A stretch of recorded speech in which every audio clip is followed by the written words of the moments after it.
hermanos, vamos a continuar ya con nuestro tema número 19 del libro Seguimiento de Jesús 2, el tema 19 que se llama Penitencia y Reparación. Ya vamos un poquito más avanzados en esta catequesis y sobre todo en este bloque. Pedimos a Dios, invocamos a Dios para iniciar nuestro tema. En el nombre del Padre, del Hijo y del Espíritu Santo. Amén. Ven Espíritu Santo, llena los corazones de tus fieles, enciende en ellos el fuego de tu amor. Envía, Señor, tu Espíritu y se renovará la faz de la tierra. Amén. Les pido que hagan suya esta oración, que la puedan repetir desde su mente, su corazón. Decimos: oh Cristo, he entrado en el recinto de la oscuridad y las tinieblas me duelen, me hieren, me lastiman. Siento falta de ti. Sé que tú estás en mí, pero estás callado, quieto, esperando mi decisión. Tú sabes, yo no puedo vivir sin ti. La vida sin ti es vacía, sin sentido, sin colores. Es angustia. Oh Cristo, no te quedes callado. Sálvame. Hoy, Señor, te pedimos que no solo envíes tu Espíritu Santo hacia nosotros para iluminarnos en esta catequesis, sino para poner en práctica lo que aprendemos. Que aprendamos a ser misericordiosos, así como hemos sido misericordiados por ti, y que aprendamos la necesidad tan grande que tenemos de reconocerte a ti como nuestro Dios, y nosotros en medio de las tinieblas veamos en ti la única luz. En nombre del Padre, del Hijo y del Espíritu Santo. Amén. Bien, pues continuamos con nuestro tema número 19, que se llama Penitencia y Reparación. El tema empieza con esta lectura diciendo: conviene que recordemos y tengamos en cuenta los pasos de una buena confesión. 1. Contrición, siendo este el acto esencial de la penitencia, que consiste en el rechazo claro y decidido del pecado cometido. 2. Confesión, que nace del verdadero conocimiento de sí mismo ante Dios, hecho por el examen de conciencia, acusándose frente al ministro. 3. Satisfacción o penitencia. 4. Absolución, que da el ministro concediendo el perdón en el nombre de Dios y de su iglesia, llevando así a plenitud el sacramento, ¿no? Entonces, la catequesis nos muestra los 5 pasos para una buena confesión, obviamente con otras palabras, pero que son exactamente los mismos pasos. Y nos deja muy claro, sobre todo el primero, que es la contrición.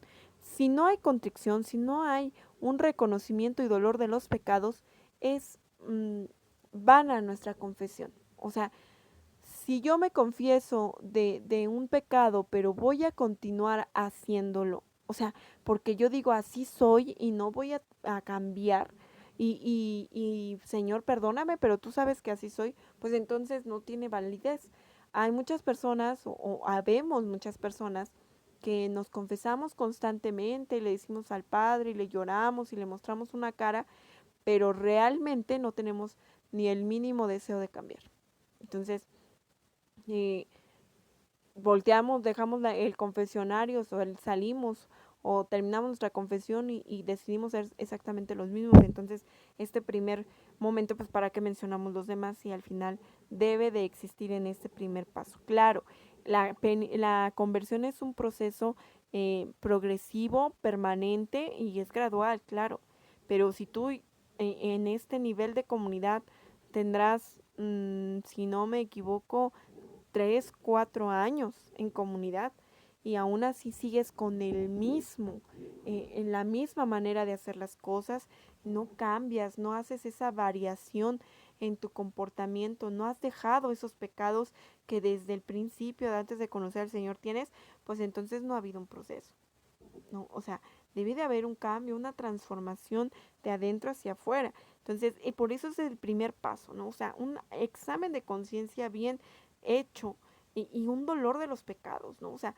sí, a lo mejor volví a cometer el mismo pecado, pero no con la misma frecuencia. Y ahora con más dolor aún, porque ya la vez pasada me había confesado de lo mismo. Entonces, tenemos que tener bien claro eso.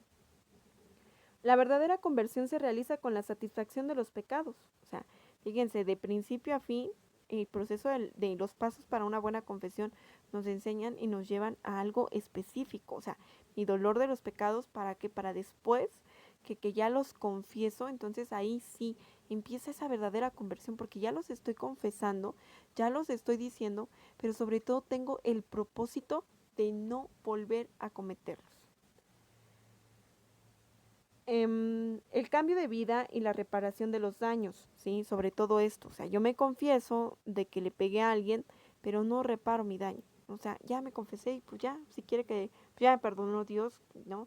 No, o sea, tengo que hacer una reparación también del daño que hice, porque si no, vas y te confiesas de que criticaste a alguien, odias a alguien o ofendiste a alguien, pero pues tampoco vas y le pides una disculpa, pues entonces es vana tu confesión. El objeto y cuanto de la plenitud debe acomodarse a cada penitente, para que así cada uno repare el orden de que destruyó y sea curado con una medicina opuesta a la enfermedad en la que cayó. ¿Sí? Para cada pecado hay una virtud, o sea, algo que nos va a llevar a mejorar. Todo esto busca que te renueve la vida cristiana, se injerte de nuevo en el ministerio de la salvación y se encamine hacia los bienes espirituales y futuros. La seriedad y recuperación del sentido de la obra de la penitencial y reparadora es una tarea que pide esfuerzo e imaginación para que sea signo de renovación de vida y comienzo de una nueva etapa buscando tanto la superación personal, la sanación y la liberación de la persona, impulsando la entrega y el servicio a los demás. Evitemos abusar de este sacramento haciendo confesiones sin arrepentimiento, buscando el perdón y la paz, sin reparar, enmendar realmente la vida, sin quitar el valor de la imposición de la penitencia por el ministro. También puede ser sugerida por el penitente o considerada por ambos, buscando la mayor fructificación, el proceso y la reconciliación. Entonces, ¿cuántas veces a lo mejor te confiesas por requisito o porque pues tengo que, ¿no? Fíjense que había una polémica en la parroquia porque decían, a lo mejor con el cambio de nuestros pastores, decían ellos, pues ¿por qué te confiesas una vez al mes? Y dicen, pues porque me toca. No, no es que te toque. Y tampoco está mal la confesión una vez al mes, para nada. El propio obispo nos decía en una reunión que él es de los que se confiesan una vez al mes.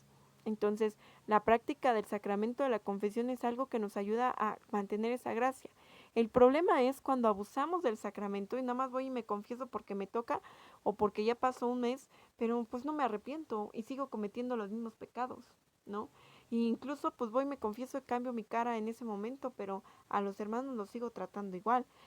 Obviamente al ministro de la confesión no lo trato igual porque pues puede pensar que no estoy en ese proceso de conversión. Nosotros podemos mentirle al Padre, pero no le mentimos a Dios. Cuando nosotros no nos hacemos una buena confesión, es inválida. Estás tomando doblemente mal un sacramento porque tomas mal el sacramento de la penitencia y vas y comulgas en ese estado de gracia que no se te ha concedido porque no has hecho completa tu confesión. Dice, he aquí una preocupación de integridad de la vida cristiana.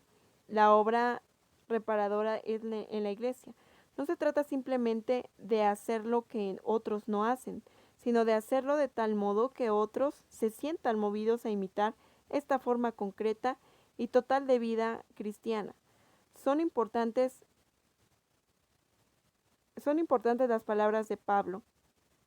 Completo lo que falta a las tribulaciones de Cristo en mi cuerpo, lo cual significa que estamos llamados a aplicar a nuestra existencia el sacrificio de Cristo y nuestros sufrimientos no son suplemento de lo que Cristo ya hizo por todos, sino que mi reparación contribuye a la aplicación del sacrificio de Cristo en la vida. Entonces, cuando yo en mi confesión hago realmente mi penitencia, ¿no?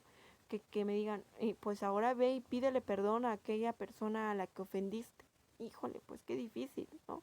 Ahora ve y pídele perdón a aquella persona que te ofendió. No, pues más difícil. ¿Por qué? Si me ofendió, que venga y me pida perdón ella. Es ahí donde viene el sacrificio y donde hacemos lo que mencionan. O sea, completamos nosotros mismos el sacrificio de Cristo, ¿no? Entonces, debemos de aprender a hacer sacrificios. Debemos de aprender a realmente... Jesús no tenía por qué morir en la cruz. Él no lo merecía. Sin embargo, lo hizo. y lo hizo por ti, por mí, pero poco valor le damos a eso. Jesús tenía por qué pagar por tus pecados y por los míos.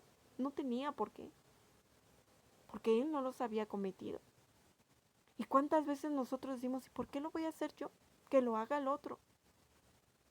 ¿Cuántas veces nosotros mismos ofendemos a Dios propiamente? Ya ni siquiera al hermano.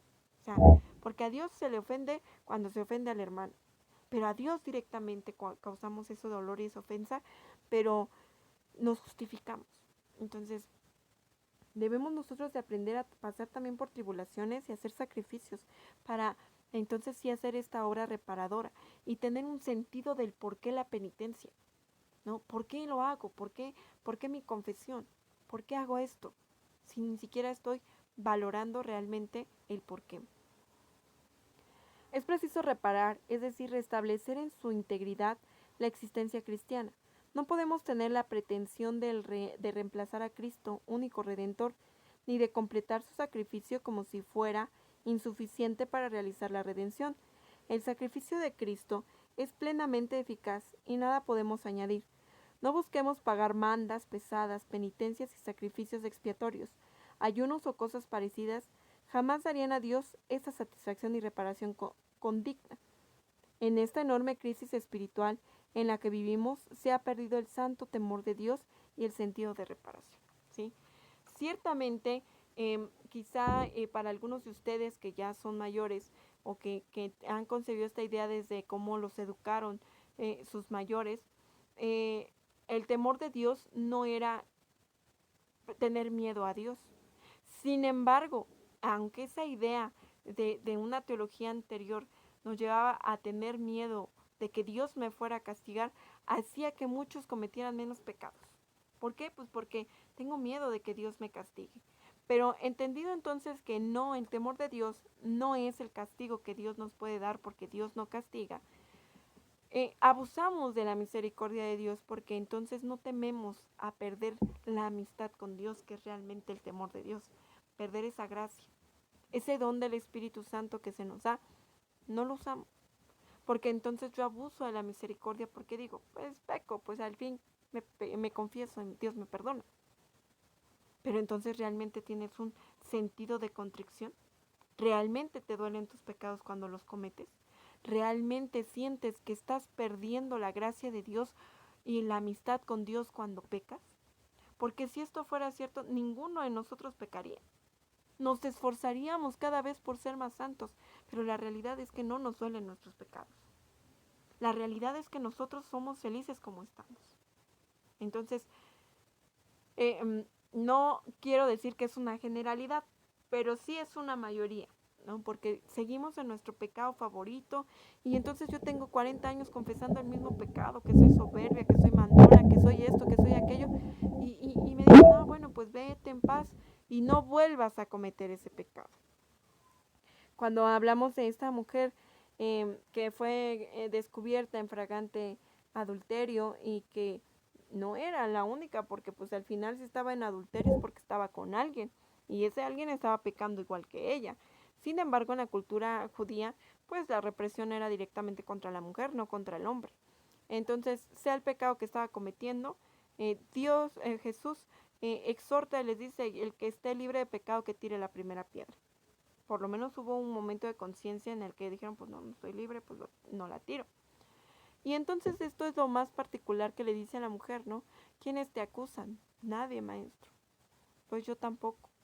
Vete en paz y no vuelvas a pecar.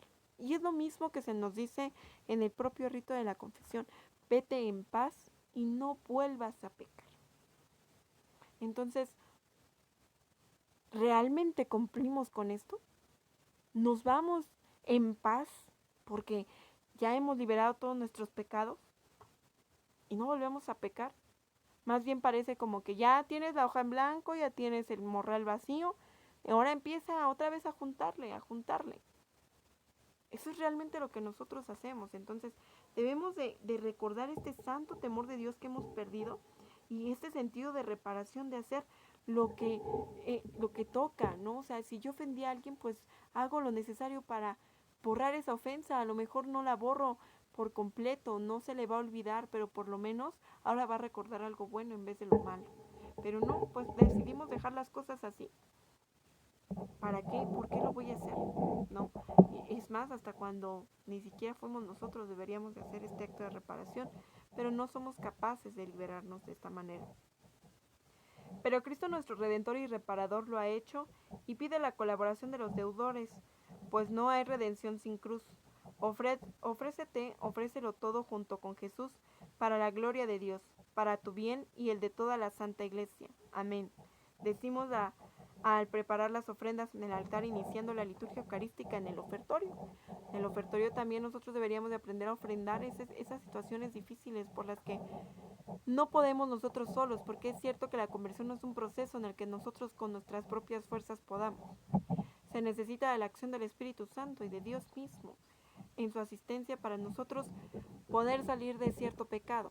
Sin embargo, deberíamos de aprender a ofrendar también esas situaciones y entonces ofrecerlo todo junto con Jesús para el bien de la para nuestro bien, el de la Santa Iglesia. Nos dice en el Catecismo de la Iglesia en el número 2487: toda falta contra la justicia y la verdad entraña el deber de reparar, aunque su autor haya sido perdonado. Cuando es imposible reparar un daño públicamente, es preciso hacerlo en secreto. Este deber de reparación se refiere también a las faltas cometidas contra la reputación del prójimo. Esta reparación moral y a veces material debe apreciarse según la medida del daño causado y obligado a conciencia. Híjole, Catecismo de la Iglesia Católica nos habla de esta reparación. ¿Cuántas veces tú has mentido sobre alguna persona? Dice el Papa Francisco que la gente chismosa es terrorista, ¿sí? Porque dice, la gente chismosa es terrorista porque avienta la bomba y se va y no le importa los daños que haya dejado, las secuelas que pase, ¿sí? ¿Cuántas veces tú has aventado un chisme o has dicho algo que ni siquiera sabes si es cierto o no, que no tienes certeza, lo dices y dañas la reputación del prójimo? ¿Cuántas veces a lo mejor tú no lo inventaste, pero dijiste, es que me dijeron que dijo? Y cuando te das cuenta que no es verdad, jamás reparas la reputación del prójimo. ¿Cuántas veces tú has hablado de tus hermanos de comunidad, de tus coordinadores? ¿Cuántas veces has hablado de mí, del Padre, de todos? ¿Y alguna vez has reparado eso? Tú no sabes realmente lo que pasa a la otra persona. Tú no sabes realmente el daño que le haces a alguien cuando dañas su reputación, cuando hablas mal de esa persona. Ponte a analizar en tu propia vida, porque a lo mejor tú también has sido víctima de esto, a lo mejor no solo yo. Dice el propio Catecismo de la Iglesia Católica. Además también habla de esta cuestión tan importante, no solo de reparar el daño causado, sino también de toda justicia. Dice los códices que se leen en las culturas antiguas, en las culturas prehispánicas, decía que si una persona mataba a otro y a ese otro que mataba, bueno, al que asesinaba, tenía una esposa y tenía hijos, el asesino tenía que, no lo mandaban a la cárcel, porque decían eso es un premio mantenerlo en la cárcel. Para nada lo encarcelaban. Su condena iba a ser mantener a la familia que dejó desprotegida, ¿no? Esa era su condena, ¿no? Por haber cometido ese delito. Y a veces nosotros cometemos un gran número de pecados que no reparamos. O sea, que no buscamos la manera, ¿no? Qué fácil es decir, pues asesiné a alguien y pues me arrepiento. Ya lo asesiné, pero ni modo, no puedo hacer nada. Ya no le puedo devolver la vida, ¿no? Y a lo mejor la justicia dice, pues te vas a la cárcel. ¿Y qué reparas desde allá? Nada. Cuando tú das un falso testimonio, cuando tú lastimas a alguien con tus palabras, cuando tú insultas, cuando tú mientes, cuando tú juegas con los sentimientos de una persona, ¿qué haces? ¿Los reparas? No solo es pedir perdón, es reparar esa situación en la otra persona, ¿sí? Y yo me atrevo a decir, haz las cosas como quieres que las hagan contigo. Ahí consiste la reparación y la empatía. No debemos olvidar que en cuanto sacrificio, la Eucaristía es ofrecida también en reparación de los pecados de vivos y difuntos y para obtener de Dios beneficios espirituales y temporales, ¿no? O sea, sacrificio por excelencia pues es precisamente la Sagrada Eucaristía, pero que es en reparación de los pecados de vivos y de difuntos. Pero ¿qué estás haciendo tú para reparar tus propios pecados? La iglesia tiene un sinfín de número de cosas que nos ayudan a hacer esa reparación, incluso las propias indulgencias, ¿no? Pero pues qué fácil, ¿no? Pues voy, me confieso y todo. ¿Y qué estás haciendo realmente? ¿Qué efecto está provocando en ti un verdadero cristianismo en poner en práctica y ir a hacer lo que es diferente, ¿no? Cuentan algunos evangelios, bueno, no cuentan algunos evangelios, se ha deducido por las menciones de los evangelios que aquella mujer que fue descubierta en adulterio y aquella mujer a la que le expulsaron los demonios era María Magdalena, ¿no? Entonces María Magdalena, una, una pecadora pública conversa en el propio tiempo de Jesús, repara sus pecados. Eh, Amor con amor se paga, diría un santo, haciendo referencia a María Magdalena cuando dice que derrochó el perfume, porque también se cree que en los evangelios esta mujer que derrochó el perfume en los pies de Jesús y enjuagó sus vestidos con sus lágrimas, sus pies con sus lágrimas y su cabello, era María Magdalena, ¿no? Que después dicen dispone de todos sus bienes para la ayuda de la causa, ¿no? De esa manera, digamos, reparó los bienes de los males que había cometido con su pecado. A lo mejor nosotros no vamos a poner nuestra fortuna porque no la tenemos. O no voy a decir, pues voy a dar más dinero a la iglesia para ayudar. Pero a lo mejor si tú ofendiste a alguien y esa persona está en una necesidad muy difícil, pues es momento de ayudarla, ¿no? A lo mejor no le vas a ir a decir, pues te ofendí o te pido perdón, pero... o cuando están hablando mal de alguien y tú sabes que no está bien, defenderla. Ahí estás haciendo una reparación de tus pecados, ¿no? Aprendamos pues a no vivir el sacramento de la confesión por vivirlo. Decía muy bien el padre Juan Marcos en el tiempo de la penitencia, en el tiempo de la cuaresma, si se van a confesar y se van a venir a confesar de sus pecados y me van a decir, es que yo odio a tal persona o tengo problema con tal persona y antes no tuvieron la intención de repararlo, de ponerse en paz con esa persona, pues no vengan. No vengan a pedir perdón por algo que no han hecho. ¿Y cuántos de nosotros quizá no terminamos de reparar nuestros pecados? Ni siquiera nos arrepentimos, solo los confesamos como una lista del súper, sin esa plena conciencia. Aprendamos pues, hermanos, a vivir este sacramento de la reconciliación y reflexionemos en estos días cómo hago mi confesión, ¿sí? Sobre estos puntos, estos 5 primeros puntos y sobre los pasos de una buena confesión que ustedes ya conocen, aprendamos a hacer un examen de conciencia y un acto de contrición real. Terminemos pues con nuestra oración este tema. En el nombre del Padre, del Hijo y del Espíritu Santo. Amén. Pidamos a Dios que su Espíritu Santo nos llene de su santo temor para que nosotros podamos realmente reconocer nuestros pecados, confesarlos y sobre todo saber que a través de este santo temor, que muchas veces esos pecados nos alejan más y mayormente de nuestro Señor Jesucristo. Que yo tenga un miedo a dejar de vivir en esa gracia con el Señor y no tanto a que el Señor me castigue, sino a no vivir en su gracia, en su misericordia y no cumplir con su voluntad. Madre Santísima, te pedimos que nos ayudes a tener un corazón como el tuyo, un corazón dulce que intercede por nosotros, un corazón que imita también al corazón de Jesús en ser manso y humilde, para que nosotros seamos capaces de en un corazón contrito tener la capacidad de arrepentirnos de nuestros pecados y sobre todo de poder repararlos en los hermanos. Dulce Madre, no te alejes, tu vista de mí no partes. Ven conmigo a todas partes y nunca solo me dejes, ya que me proteges tanto como verdadera Madre. Haz que me bendiga el Padre, el Hijo y el Espíritu Santo. Amén. Santa María de la Palabra, ruega por esta iglesia evangelizada y evangelizadora.